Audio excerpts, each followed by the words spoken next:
बिस्मिल्लाहिर्रहमानिर्रहीम। अस्सलाम वालेकुम स्टूडेंट्स, कैसे हैं आप सब? उम्मीद करती हूँ खैरियत से होंगे। आज हमने course code 8602 educational assessment and evaluation करना है और इसका नाम है यूनिट नंबर 5 का reliability of the assessment tools. ये मैंने सेलेक्ट किया है। इसका हम ओवरव्यू डिटेल से देखेंगे और इसकी आउटलाइन देख लें। सिंपल सा चैप्टर है जिसके अंदर हमने रिलायबिलिटी देखनी है, क्या होती है, उसकी टाइप्स क्या हैं, कौन से फैक्टर्स अफेक्ट करते हैं रिलायबिलिटी को, और यूज़बिलिटी ऑफ असेसमेंट टूल देखेंगे एंड दैट्स इट। तो अपने वीडियो की तरफ चलते हैं। तो यहाँ पे हम रिलायबिलिटी का पहले मतलब जानते हैं। Reliability means trustworthiness of a test score. Trustworthiness होता है काबिल एतमाद। तो रिलायबिलिटी का मतलब है कि टेस्ट का जो स्कोर है वो काबिल एतमाद हो, काबिल भरोसा हो, उसको हम कहेंगे रिलायबिलिटी। इसकी डेफिनेशन देखिए, a test score is reliable. एक टेस्ट का जो स्कोर है या आपने ग्रेडिंग जो दी है वो तभी रिलायबल होती है if there are reasons to believe it's stable and objective. अगर आपके पास वजूहात है जिसकी वजह से ये यकीन किया जा सके कि ये स्टेबल है और ये जो है इसका मकसद भी है। यहाँ पर कुछ एजुकेशनलिस्ट है जिन्होंने रिलायबिलिटी की कुछ डेफिनेशंस दी, जिनके अंदर पहले है मरियम वेबस्टर। ये क्या कहती है? Reliability is about getting the same results on repeated trials. कि रिलायबिलिटी का मतलब है कि आपने मुख्तलिफ जो है ना वो ट्रायल किए, मुख्तलिफ टेस्ट लिए एक ही चीज़ के, और उसके अंदर जो है ना वो सेम रिज़ल्ट निकला, तो हम उसको कहेंगे कि ये रिलायबिलिटी है। ठीक है, रिलायबल है। हॉपकिंस और एंटीज क्या कहते हैं? Reliability is the consistency of the observation over repeating recordings. कि रिलायबिलिटी वो कंसिस्टेंसी है ऑब्जर्वेशन की कि जो सेम रिकॉर्डिंग्स आ रही है। एक दफ़ा परफॉर्मेंस हुई, दूसरी दफ़ा हुई, तीसरी दफ़ा हुई, सेम रिकॉर्डिंग्स आ रही हैं, हम उसको कहते हैं रिलायबिलिटी। फिर उसके बाद जॉब पे reliability is about results being consistent over time. कि रिलायबिलिटी वो रिजल्ट्स हैं जो वक्त के साथ साथ भी सेम रहे थे, उनका सेम रिजल्ट निकला। And accurately representing the population, और वो सही तर्जुमानी करते हैं, सही नुमाइंदगी करते हैं पॉपुलेशन की।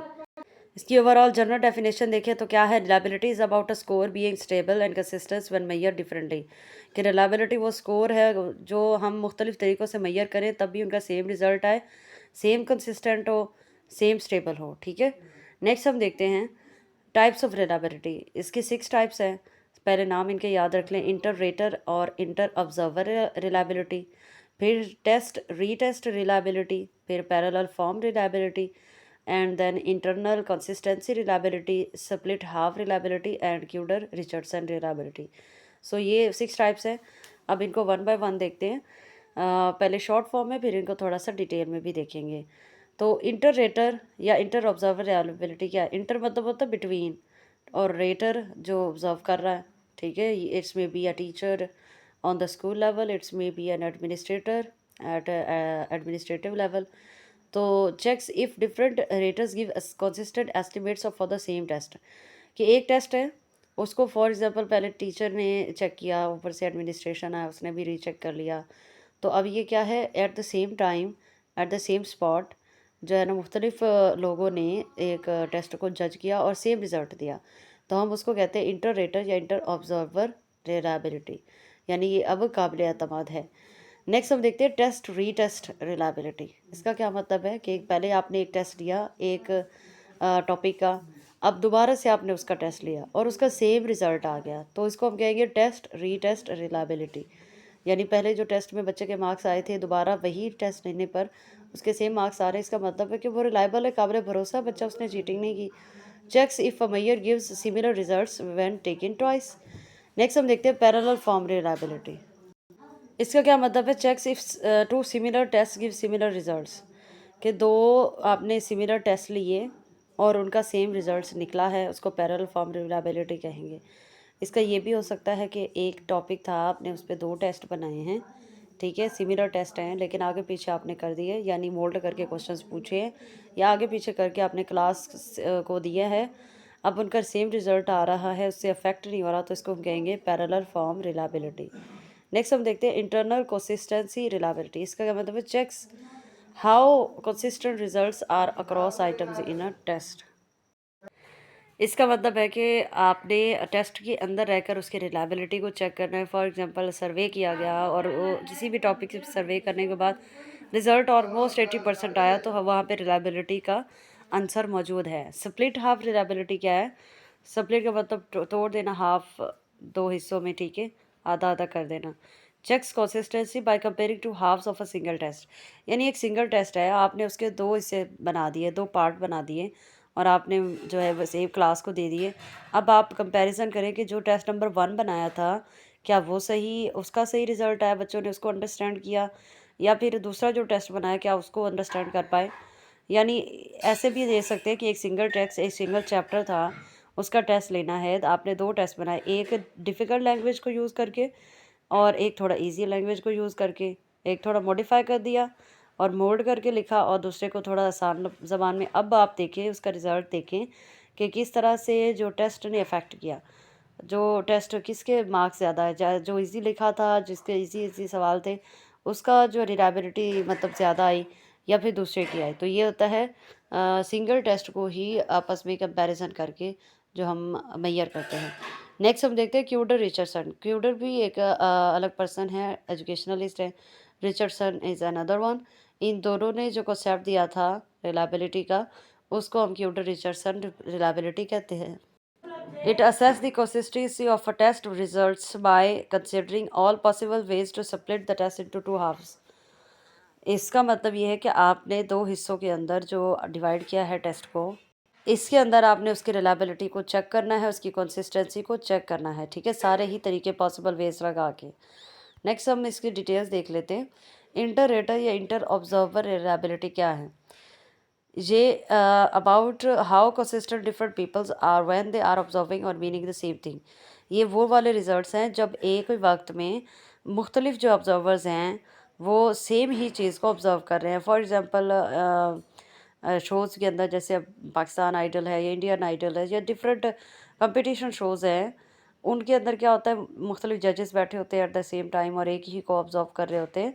तो वहाँ पे क्या है, inter rater inter observer reliability होती है।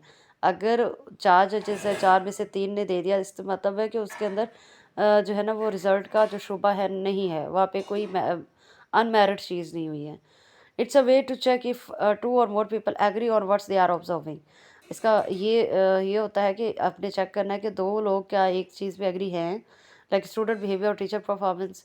अगर 2 या 2 से ज़्यादा लोग एक ही चीज़ पे एग्री कर रहे हैं, जैसे टीचर का बिहेवियर या स्टूडेंट का बिहेवियर, टीचर की परफॉर्मेंस पे आप ऑब्जर्वेशन ले रहे हैं, तो सेम रिजल्ट आए हैं मुख्तलिफ लोगों से, तो इसका मतलब है कि वो बंदा रिलायबल है।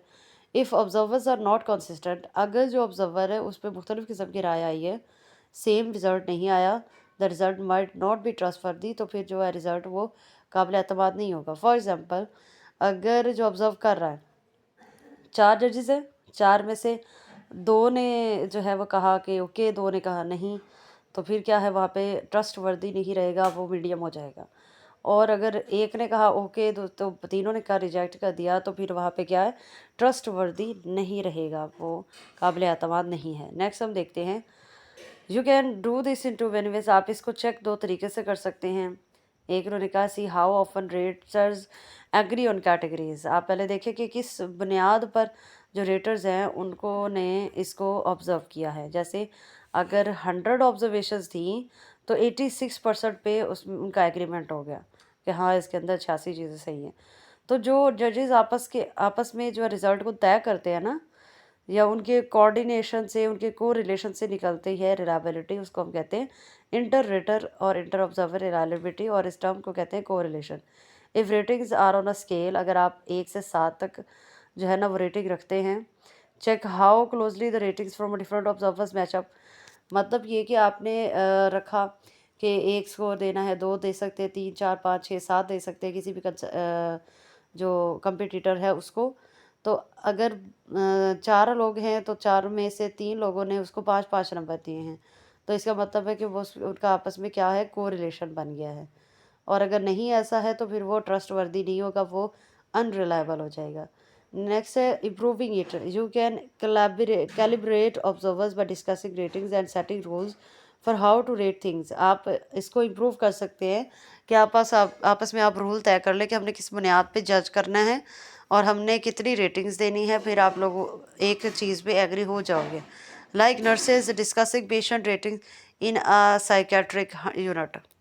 फॉर एग्ज़ाम्पल जो नर्सिस हैं वो एक ही यूनिट के अंदर रहकर मुख्तलिफ रेटिंग देती हैं, ऑब्ज़र्व करती हैं पेशेंट को, अभी इनको ये, अभी ये तो वो क्या होता है, इंटर रेटर और इंटर ऑब्जर्वर रिलायबिलिटी। नेक्स्ट हम देखते हैं test to retest reliability, जैसे नाम से जाहिर है।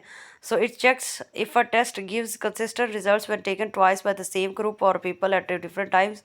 कि आपने एक टेस्ट लिया और वही टेस्ट आप 2 महीने बाद ले रहे हैं, तो क्या सेम रिज़ल्ट आया? ऐसा तो नहीं कि बच्चे भूल गए हैं।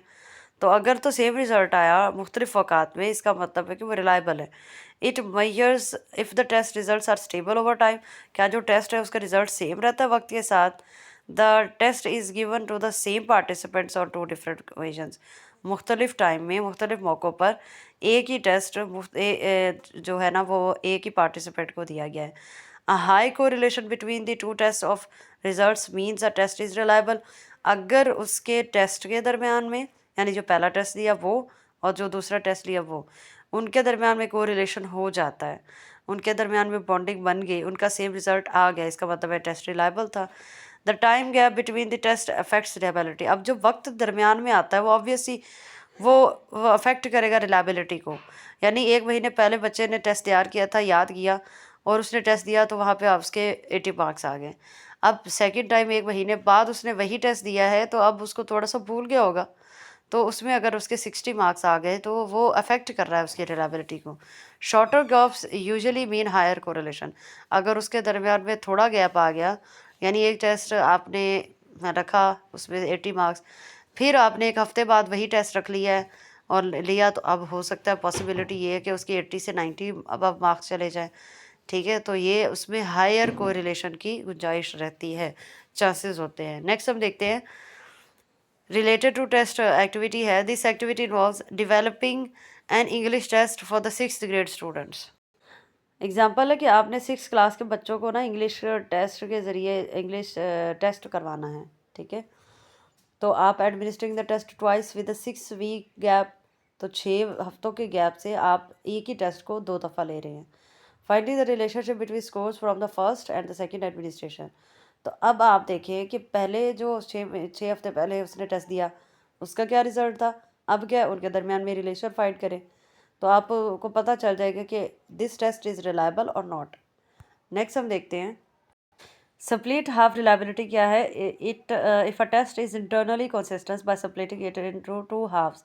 अगर एक ही टेस्ट को हमने 2 हिस्सों में डिवाइड कर दिया और उसका जो है ना आपने इसका इंटरनली रिजल्ट चेक करना है, तो वो तरीक़ाकार जो होता है वो स्प्लिट हाफ रिलायबिलिटी होती है। मतलब एक एक चैप्टर है और उस चैप्टर के मैंने पोर्शन बना दिए कि जो ग्रुप ए है, सॉरी जो सेक्शन ए है उसके अंदर आपके पास 5 सवाल हैं, आप उसमें से 2 सवाल करें, 3 सवाल करें।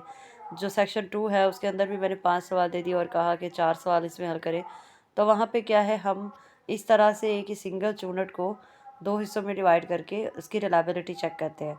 फिर हम देखेंगे कि क्या इसका फ़ायदा हुआ, या दूसरा आप ये कर सकते हैं कि हम तो 10 क्वेश्चन है ना एक चैप्टर में से इकट्ठे दे देते हैं, तो इसमें ये नहीं करना होता।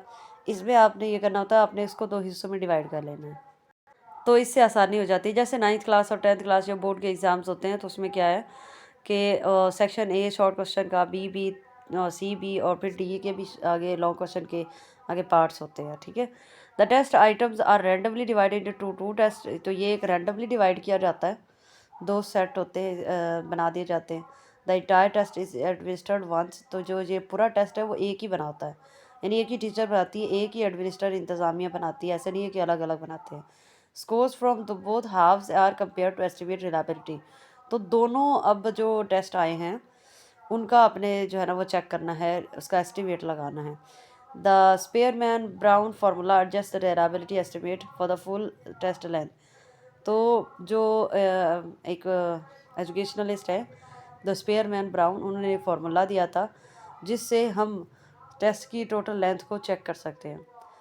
This method is commonly use for classroom test. ये क्लासरूम टेस्ट के लिए बहुत इंपॉर्टेंट है because it's efficient and avoids issues like memory effects और प्रैक्टिस इफेक्ट्स।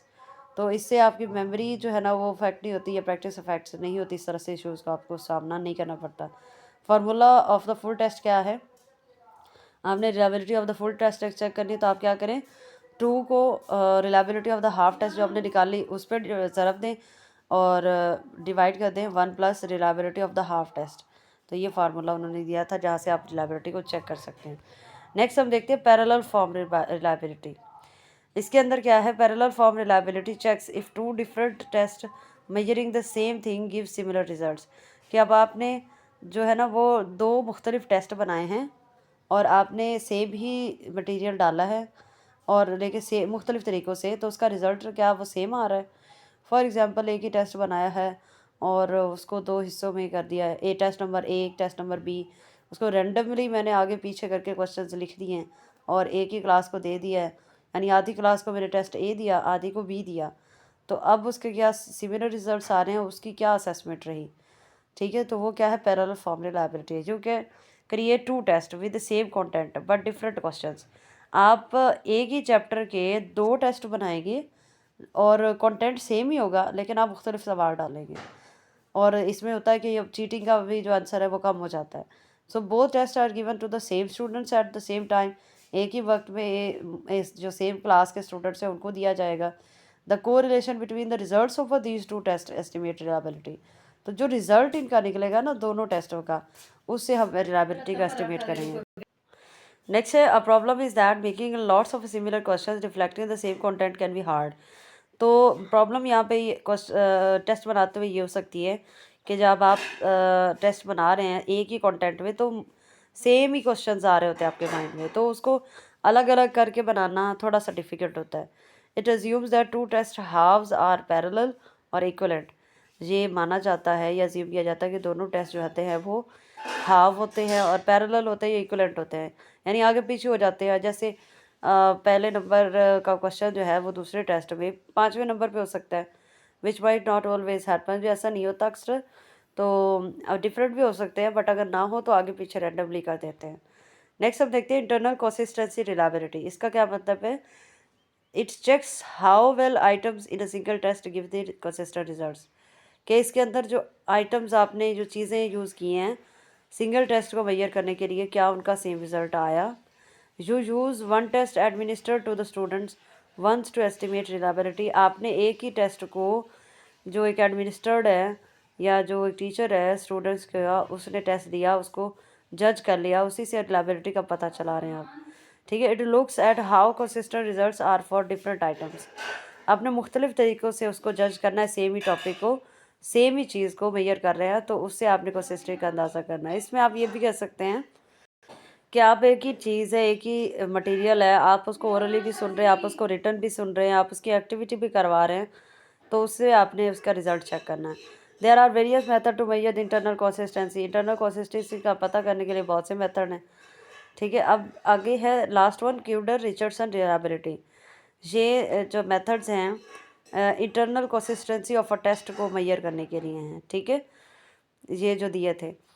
तो हम कह सकते हैं कि क्यूडर रिचर्डसन जो मॉडल्स हैं ये असल में जो फिफ्थ हमारी टाइप है internal consistency of a test, उसको मेजर करने के लिए हैं। ये किस लिए बनाए जाते हैं, they check how much items in a test have in a common with each other.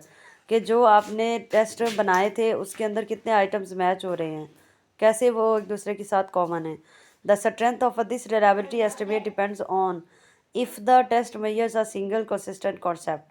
तो इसकी जो रिलायबिलिटी की स्ट्रेंथ है उसका अंदाज़ा लगाया जाता है जब बुनियाद होती है आपने सिंगल टेस्ट को किस तरह से मेजरमेंट किया और उसके कॉन्सेप्ट किस तरह से कंसिस्टेंट करता है।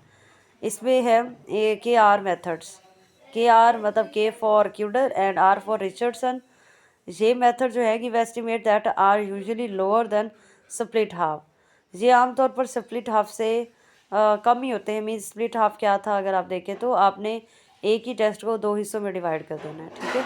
बट हायर देन टेस्ट री टेस्ट और पैरेलल फॉर्म एस्टिमेट। तो इसका जो रिजल्ट होता है या मेथड होता है वो जो आप टेस्ट लेने के बाद दोबारा से टेस्ट लेते हैं या पैरेलल फॉर्म एस्टिमेट या आप मुख्तलिफ़ किस्म के टेस्ट बना के एक ही क्लास को देते हैं, उनसे थोड़ा हायर ये उनसे हाई होते हैं, बट जो स्प्लिट हाफ है उससे ये कम होता है, ठीक है। KR20 फार्मूला है एक, वो क्या है, it is a formula to calculate the internal consistency reliability.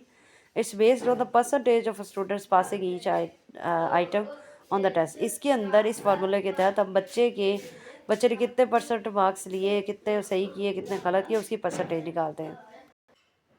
It gives more accurate result. इसके जो रिज़ल्ट हैं वो बहुत सही आते हैं। जो फार्मूला है वो आप लोगों ने याद करना है। आर फॉर रिलायबिलिटी है, ये इक्वल है 9n/n-1 और ब्रैकेट फिर लगा के 1 माइनस आगे sigma PQ over sigma square. ठीक है, ये आपने लगा देना है। नेक्स्ट हम देखते हैं KR21 फार्मूला। ये भी हमें क्यूडर और रिचर्डसन रिलायबिलिटी से मिला है।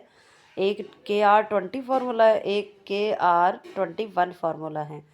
तो ये भी इंटरनल कंसिस्टेंसी रिलायबिलिटी को चेक करता है। ये ईजियर है K20 से कैलकुलेट करना। It uses information about the number of items. इसके अंदर नंबर ऑफ आइटम्स उसकी इंफॉर्मेशन होती है, means test score and standard deviation, या फिर टेस्ट स्कोर कितना आया, उसकी स्टैंडर्ड एविएशन कितनी थी। तो फार्मूला जो है वो R21 है, reliability 21 is equal to n sigma square m into n-m और over sigma square into n-1। आप लोगों को ये अभी एप्लीकेबल तो नहीं आएंगे, आप लोगों को अभी ये इसको यूज़ नहीं आएगा, बट आपने इस फार्मूले को याद कर लेना है और अगर आपसे पूछा जाए तो आप इसको लगा सकते हैं। KR21 gives the good results even when item difficulties are not consistent. ये बहुत अच्छा रिजल्ट देता है इवन के जब आपके पास आइटम जो है ना वो मुश्किल से अवेलेबल होते हैं। नेक्स्ट हम देखते हैं फैक्टर्स इफेक्टिंग रिलायबिलिटी। कौन से ऐसे फैक्टर्स हैं जिसकी वजह से हम रिलायबिलिटी को मेजर करना मुश्किल हो जाता है या वो अफेक्ट करते हैं उसके। The reliability of a test affects how we use its results for decisions like student advancement और जॉब सिलेक्शन। ये वो जो है ना वो मेथड्स होते हैं किस तरह से रिलायबिलिटी को अफेक्ट करते हैं कि आप जब आप जॉब सिलेक्शन कर रहे हैं या स्टूडेंट की एडवांसमेंट चेक कर रहे हैं। तो टेस्ट की लेंथ जो है वो मैटर करती है रिलायबिलिटी पे। तो adding more similar question of to a test make its more reliable. आप जो है ना वो बहुत ज़्यादा जो है वो सिमिलर क्वेश्चंस डाल रहे हैं टेस्ट के अंदर ताकि वो रिलायबल हो जाए। तो टेस्ट की लेंथ भी डिपेंड करती है, उससे भी आपकी रिलायबिलिटी पे फ़र्क पड़ता है। Method use to estimate reliability. The way we calculate reliability can change based on the method we choose. जो हम रिलायबिलिटी को चेक करने के लिए कैलकुलेट करने के लिए मेथड यूज़ करते हैं उससे भी फ़र्क पड़ता है। And it use fit how the test is use, और फिर उसको हमने उसको इस्तेमाल करना है, उसके अंदर फिट बिठाना है। हेट्रोजेनिटी ऑफ स्कोर्स, ये क्या है? If student scores vary a lot, अगर एक बच्चे ने बहुत ज़्यादा हाई मार्क्स लिए हैं, सम हाई सम लो, कुछ ज़्यादा कुछ सब्जेक्ट्स में हाई लिए हैं मार्क्स, कुछ में लो लिए हैं, it increases the test reliability. तो इससे क्या है, टेस्ट के जो काबिल एतमाद होना है वो बढ़ जाता है, because it shows individual differences. ठीक है, क्योंकि ये इस एक आपके दरमियान में फ़र्क आ रहा है। ये हेट्रोजीनिटी क्या है, यानी मुख्तलिफ स्टूडेंट्स एक ही टेस्ट के अंदर मुख्तलिफ किस्म के रिजल्ट्स दे रहे हैं, यानी कुछ स्टूडेंट से बहुत हाई मार्क्स लिए, कुछ से बहुत कम लिए हैं, तो इससे टेस्ट रिलायबिलिटी बढ़ जाती है। नेक्स्ट हम देखते हैं difficulty. A test that's too hard और too easy is not reliable. अगर एक टेस्ट बहुत ज़्यादा मुश्किल है और एक टेस्ट बहुत ज़्यादा आसान है, इससे रिलायबिलिटी का नहीं पता चलेगा। Because fever people get the answer right और रॉन्ग, क्योंकि उसमें से कुछ लोग होंगे जो उसका आंसर सही कर लेंगे, कुछ गलत कर देंगे। अब moderate difficulty level is better for reliability. तो आपने दरमियान में रहना है, इतना ज़्यादा मुश्किल नहीं बनाना कि सिर्फ टॉपर्स जो है वो टेस्ट को कंडक्ट कर सके, उसको जो है वो ईजी ले सकें या उसको अटैम्प्ट कर सके, और इतना आसान भी नहीं बनाना कि सबसे नालायक स्टूडेंट्स भी उसमें जो है ना वो अटैम्प्ट कर सकें, बल्कि आपने मीडियम लेवल का बनाना होता है। ठीक है, थोड़ी सी डिफ़िकल्टी, थोड़ी सी ईजीनेस रखनी है। एरर्स दैट कैन इंक्रीज और डिक्रीज द इंडिविजुअल स्कोर्स, वो क्या गलतियाँ हैं जिससे जो इंडिविजुअल का स्कोर है बढ़ जाता है या कम हो जाता है। Mistakes in the test itself, जो टेस्ट के अंदर खुद मिस्टेक करते हैं। हाउ इट्स एडमिनिस्ट्रेड और how it's scored can affect reliability. तो फिर ऑब्वियसली जब एडमिनिस्ट्रेटर है या जो आपको स्कोर दे रहा है वो आपकी रिलायबिलिटी पे उस पर फ़र्क पड़ेगा। Things like a clear font, uniform administration, fair scoring help make score more consistent. अगर आपने एक अच्छा फॉन्ट यूज़ किया, अच्छा पेपर यूज़ किया है, आपने एक बेहतरीन अंदाज में लिखा और आपको स्कोरिंग जो है वो बिल्कुल सही तरीके से मिले, तो उसके साथ क्या है, आपका स्कोर कंसिस्टेंट हो जाएगा। नेक्स्ट हम देखते हैं ensuring the reliability of a test. आपको यकीन होना चाहिए कि आपका टेस्ट जो है ना वो काबिल भरोसा है, यानी आपने खुद किया है। The best ways to improve a test reliability are calculating item test correlations. आपने टेस्ट के दरमियान फ़र्क करना है कि आपने अगर क्लासरूम में टेस्ट दिया था तो उसमें क्या आपके मार्क्स आए थे, और अब जब फाइनल पेपर में आया है यही सवाल, तो अब इसका क्या जो है आपस में रिलेशन है, कहाँ गलती हुई है। लुकिंग एट आइटम्स दैट को रिलेट वाला, आपने आइटम्स को देखना और उसका आपस में उनका रिलेशन ढूंढना। आइटम टेस्ट को रिलेशन क्या है? कैलकुलेट दीज एंड राइट और remove items with low correlations. आपने कैलकुलेट करना है, दोबारा से टेस्ट देना है, या फिर जो जिनका तांता बांता बनता ही नहीं है पिछले रिजल्ट्स से, उनको आपने रिमूव कर देना है। ठीक है, और आगे देखते हैं, longer test are more reliable. The longer test with items that correlate well with higher the reliability. जो बड़े टेस्ट होते हैं उनके अंदर आपको मटेरियल मिल जाता है कि आप उसको बड़े तरीके से लिखें, तो उससे आपकी रिलायबिलिटी बढ़ जाती है। नेक्स्ट हम देखते हैं usability of assessment tools. Assessment tools को आपने यूज़ कैसे करना है। Good classroom test should be practical for teachers and students to use. कि जो एक अच्छी क्लासरूम होती है ना, वो उसमें टीचर और स्टूडेंट्स जो है ना, वो इनको यूज़ करते हैं असेसमेंट टूल्स को। एक practicality of test needs facilities like audio equipment for listening test, otherwise they would not be practical. Practicality of test का क्या मतलब है कि आपके पास ऐसी सहूलियात होनी चाहिए कि आप ऑडियो जो है वो चीज़ें सुना सके बच्चों को, ताकि वो अच्छे से अंडरस्टैंड कर लें, अदरवाइज़ वो प्रैक्टिकल नहीं रहेगा। Scoring and interpretation, scoring should be easy. Scoring जो है वो आसान होनी चाहिए, और scores should be easy to interpret, और वो जो स्कोर्स है वो आसानी से बयान किए जा सकें। Teachers friendly test, a good test should be easy for teachers to develop. एक अच्छा टेस्ट टीचर के लिए आसान है कि बनाए, एडमिनिस्ट्रेटर के लिए भी, और mark with available time and resources. तो आपके पास जो वक्त दिया गया है, जो रिसोर्सेज है, उनके अंदर आप उसको मार्क्स भी दें। यूजेबिलिटी एस्पेक्ट्स क्या है? Usability include cost, development time, resources needed and logistics marking. आपने इनको अपने इस्तेमाल में लाना है, तो उसके अंदर आपकी कॉस्ट है, आपका टाइम है, आपके रिसोर्सेज हैं, आपके नीडेड है, या लॉजिस्टिक मार्किंग है। नेक्स्ट हम देखते हैं ट्रांसपेरेंसी क्या है। Teachers must be objective, teacher को बामकसद होना चाहिए एंड ऑनेस्ट होना चाहिए। Developing, administrating and reporting test बनाते हुए, टेस्ट को रिपोर्ट करते हुए, टेस्ट को चेक करते हुए, providing clear for to students. और टेस्ट को देते हुए टीचर को चाहिए कि वो बच्चों को सही इन्फॉर्मेशन प्रोवाइड करें। Security is more of an issue in high stakes testing. जो बड़े पैमाने पर टेस्ट होते हैं उनके अंदर सिक्योरिटी जो है ना, उसका इशू होता रहता है। Teacher invest time in making good test, teacher जो है अच्छा टेस्ट बनाने में वक्त बना लेते हैं टू रिफ्लेक्ट कोर्स आउटकम्स, जिससे आपका जो कोर्स का आउटकम है वो ज़ाहिर होता है। ट्रेड ऑफ विद सिक्योरिटी क्या है? There is a balance between test security, कि टेस्ट की सिक्योरिटी के दरमियान में, and students information about test, और स्टूडेंट्स को जो टेस्ट मिला है उसके दरमियान में बैलेंस होना चाहिए। नेक्स्ट हम देखते हैं इसकी summary. Reliability and usability of a test are key. जो जो दोनों हैं ये चाबियां हैं टेस्ट, ये test developers should plan, test जो डेवलप करने वाले वो प्लान करते हैं, प्रिपेयर करते हैं, रिव्यू करते हैं, और pretest to ensure these parameters and are met for ethical use. और ये मेक श्योर करते हैं कि क्या ये जो पैरामीटर्स हमने बनाए हैं ये एथिकल यूज़ में यूज़ हो रहे हैं या नहीं। That's for all unit number 5। I hope so कि मैं इजीली समझा पाई होंगी। Thanks for watching.